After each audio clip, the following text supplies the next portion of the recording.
అబ్బాయి. ఇందులో గోదావరి స్లాంగ్ మొత్తం ఎలా మ్యాచ్ చేయగలిగారు? ఎంతవరకు? సో, దానికోసం ఎలాంటి గ్రౌండ్ వర్క్ చేశారు? పెద్దగా ఏం కష్టపడలేదండి, ఈజీగానే అయింది. ఎందుకంటే పలాస చేశాను నేను. అందరూ పలాస చూసిన తర్వాత శ్రీకాకుళం అబ్బాయి అనుకున్నారు. So Srikakulam accent was more tough because 1978 స్లాంగ్లో. సో ఇది అంత ఇబ్బంది ఏమీ అవ్వలేదు. ఇట్ వాజ్ మోర్ దగ్గరగానే ఉండింది. కంప్లీట్‌గా ప్రీవియస్ ఫిల్మ్స్‌తో కంపేర్ చేస్తే ఇది యూనిక్‌గా ఉండబోతుందా అంటే ఏం చెప్తారు? నన్ను ఎప్పుడు ఇలా చూసుండరు. ఓకే. కోమలి గారు.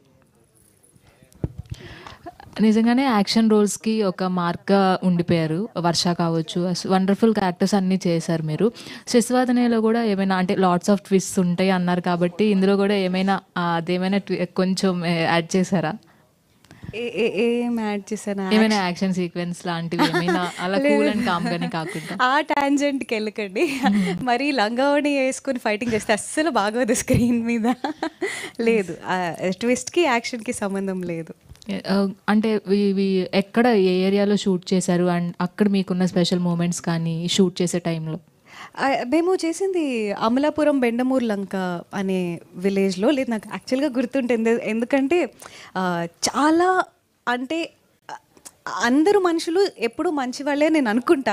కానీ ఐ థింక్ ఒక మార్క్ ఎక్కువ మంచితనం ఆ బెల్ట్లో చాలా ఎక్కువ ఉంటుంది. మేము షూటింగ్ చేస్తున్నామని తెలిసిన తర్వాత వాళ్ళు మా ఏది లేదు, నార్మల్గా కొన్ని రూల్స్ ఏం లేకుండా రోజు ఏదో ఒక ఫుడ్ వస్తూనే ఉంటుంది. పర్టిక్యులర్లీ ఫుడ్ అది కాకుండా మీకు ఏం కావాలన్నా చెప్పండి. నాకైతే నేను షూటింగ్కి వచ్చానా, ఎవరో ఒకళ్ళ పెళ్ళికి వచ్చానా, వీళ్ళందరూ నాకు